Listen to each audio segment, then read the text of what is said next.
it came to our attention that here at the Cheyenne Veterans Association Hospital, that there was an email that an employee here made a statement that there are attempts to game the system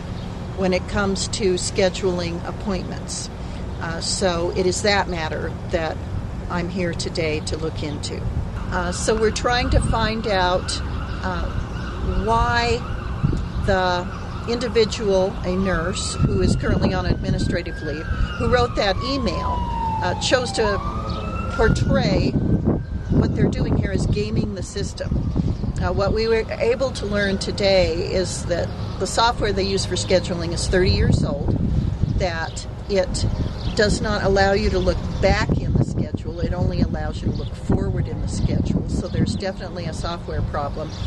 But we also know that there are processes that have been recommended at this VA that are being put in place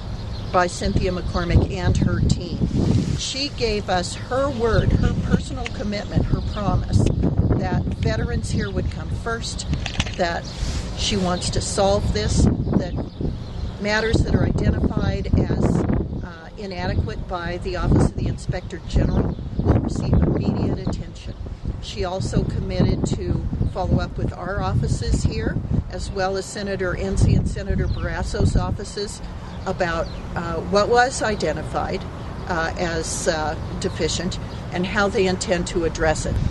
We did receive a copy of the preliminary steps that are undertaken to solve some of the problems. Some of them seem to be with training, some seem to be with the software, and there are other steps and measures that are already being undertaken to address issues that have been previously identified. To the best of the ability of the Chief of Medical Services here at the Cheyenne VA, when they matched all the health records and health problems of their patients with any delays or postponements in appointments, there seemed to be no problem with a delayed appointment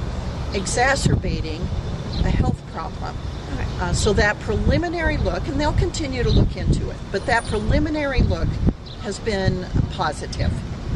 We will have staff here in Cheyenne, in Sheridan, in Casper, in Rock Springs, and in western Wyoming, taking calls from veterans